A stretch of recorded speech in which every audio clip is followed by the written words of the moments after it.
Okay, welcome to the Elevate Your Eight podcast. I'm your host, Chris McPeak, and we're a little late this week. Apologies for that. I got a little under the weather towards the last few days of work at the holiday schedule, and just not feeling myself, and kind of lagged behind on everything. So, want to apologize for that, and want to say a belated Merry Christmas, and I want to say Happy Hanukkah to those who are still celebrating. And today I'm actually videotaping this podcast for my Facebook group. I tried to go live and Facebook wasn't cooperating for some reason. I don't know what's going on there, but I wanted to talk a little bit, excuse me, wanted to talk a little bit today about closing out one year and moving into another, because this will be the last podcast episode that I do of 2019. And I've really had a fun year doing the show for you. It's been really cool to make some of the connections that I've been able to make. Today, my episode, the interview that I did with Adam Shively of Casting the Pod, A Million Pound Mission, aired on Apple Podcasts, and I took a quick listen, and I was thinking, it was along the same lines of when I had the job interview for the job I currently have. When you have the interview of your life and you know that you nailed everything, I kind of felt that way going back and listening to this interview that I did with Adam. It was so fulfilling, and and so incredibly fun to listen to how passionate I was about this stuff. So I hope that you feel that when you listen to my show, because I want very much to make a connection with you and to let you know that I'm here for you, and that I want to share the things that I've learned over the years about what it means to elevate your eight. So in that vein, as we talk about the whole reflecting, looking back, I first want to talk about what I do every year at winter break. And I make this little thing called the winter break bucket list. And it's not really a bucket list, because I'm not thinking about things that I want to do before I die. I'm thinking about things I want to do before I have to go back to work. And I've spent my winter holiday that way for a pretty long time now, and typically have written or blogged or done something about it after the fact. So the winter break bucket list consisted of a lot of business related things related to the show, things related to my coaching business, things related to the swim team, and then also some, household projects. I really wanted to clean the buffet drawers, because they are nothing but junk drawers right now. I actually did that a few days ago, and so that has been accomplished. I have a goal to see a whole bunch of movies in the theater, of which I've done none of that yet. But that's coming. We got time for that. I still basically have a full week before I go back to work, and that is a very happy thing. Okay, so that's part of how I wind down 2019.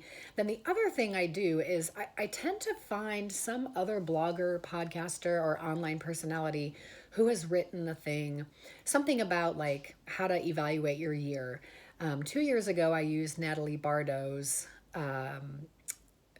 year-end reflection workbook, and there's a whole bunch of them out there. I need to make my own, because I feel so strongly about this, but that'll be something that I work on the next couple days. Just, thinking about what was 2019 like for me? What did I accomplish? What do I feel good about? And what would I like to release? What do I not feel so great about? What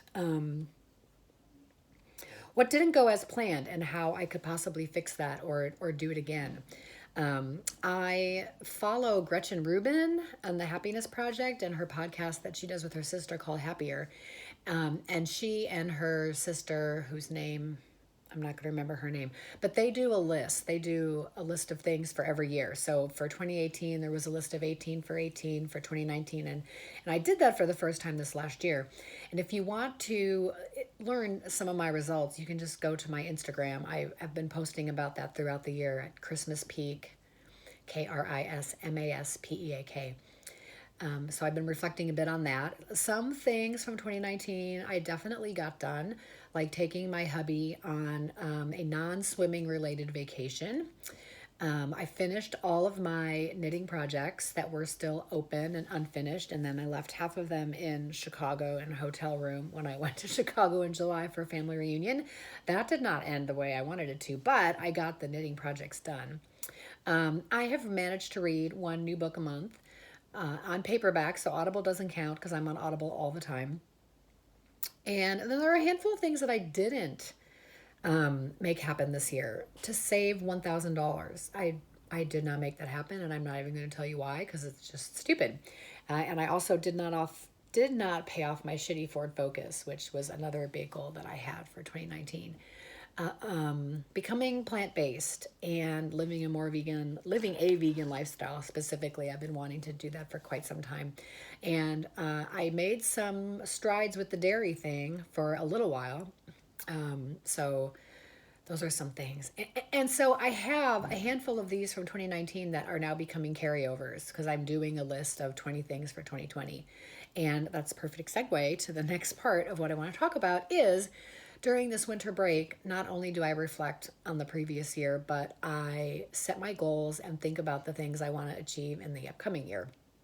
So, of course, there's a 20 things for 2020, and there's some carryover things like the car and the saving and the plant-based and Starbucks. Oh my God, with the Starbucks, you guys, this has just been so hard for me to let go of going there. So those are 4 things I'm going to carry over. And I don't have my list in front of me right now, so I don't want to talk any more about that. But I want to say that I want to encourage you all to think very strongly over the next couple days about what you really loved about 2019 and how to carry that momentum forward into 2020, and then think really strategically and honestly and in a way that allows you to prioritize and elevate that 8 and think about the things you want to achieve in 2020. And I'll be popping in some new episodes over the next couple weeks to talk a little bit about how we can do that within the Elevate Your 8 philosophy. Now, with that, I want to say, and if you're watching this in the Facebook group, you kind of knew this was coming. Around, I think, late August, early September, I had a conversation with myself about changing my brand and moving. Silver Peak Development is still the name of my company, but I wanted my brand to be more around my name, Chris McPeak. And then I got to thinking about exactly what Elevate Your 8 is. And I'd been managing it as a philosophy around time management and productivity, but it really is more than that. It's a philosophy on life. Because there's not just one 8 we want to elevate. There's 3 sets of them in any given day. There's the 8 hours that we are at our vocation and working in our careers, at our jobs. There's the 8 hours that we are resting our bodies and preparing for the next day, which is in line, the sleep is sort of, I guess, in some ways, a metaphor for your wellness, generally speaking. So sleep is really what it winds up being in the 8-hour thing, but it's also a notion of, are you really taking care of yourself, and are you keeping your health as optimal as possible? And then there's the other 8 that I've previously been talking about. Those are the 8 things that we want to elevate, those 8 hours. And those hours are important because those are the things where we're getting, in a lot of cases, our dreams focused on. And we're spending time with our friends and our family and our side hustles and our dogs and going to movies and going to plays and sporting events and reading books and traveling. Exploring new restaurants, things like that, going to theme parks. Oh my God, I live less than an hour from Magic Mountain now, and I haven't been at all. It's something else. I love amusement parks and roller coasters. They're so great, but I digress. So, because a lot of this is focused on work, and because I've spoken a lot previously about career change and vocational happiness and stuff like that, when I talk about Elevate Your 8 moving forward, now I'm going to talk not just about those 8 negligible hours that we're trying to make the best of, but we're going to talk about how we elevate our 8 in the workplace, how we make sure that not only are we in a job that we love, but we're in a job that's using our talents and we're making the best use of our talents in that job. Whether we're super happy in that, whether we are looking to make a change, whether we're looking to just modify our job satisfaction. So that's going to be a big part of what we talk about. And if you're in the Facebook group, we're going to change the name of our group, and we're going to be, the name of the group is going to be Elevate Your 8 with Chris McPeak. Who knew? it makes total sense because on the show, I've been talking mostly about time management and productivity. And in the group, we've been talking mostly about careers and things like that. But I've just come to the realization that it is all related. And thus, we're going to talk about it all the time. So, Elevate Your Eight on Facebook with Chris McPeak. Elevate Your Eight here in your earbuds or in your car stereo with Chris McPeak. Apple Podcasts, Stitcher, Spotify, anywhere you listen to your shows. And the other thing, it's probably not going to happen right away, maybe more like February, but I'm going to launch into a 2 episode a week format. So one episode is going to be typically what you've heard here is strategies, whether it's with a guest or with a solo show. They'll probably be more like solo shows. Those episodes will be solo shows and they'll be shorter. And with interviews, I want to talk to fun and interesting people who have great stories to tell about how they elevate their eight. So they could be telling a great story about their work and how they found their job and what they love about it. They also could be telling a story about all of their leisure time activities and why travel is so important to them, or why they, like me, enjoy karaoke so much, or why they enjoy swimming, or why they enjoy knitting, things like that. So that's going to be coming around the pike shortly. And yeah, I'm just really looking forward to elevating the show, elevating that group to being something that is going to motivate, encourage, support the whole person, whether you are in your vocation, whether you are taking care of your health and wellness, and whether you are engaging in downtime, doing chores, doing meaningful things with your family, etc. So we're going to take a holistic approach in 2020. We're going to go to 2 shows a week.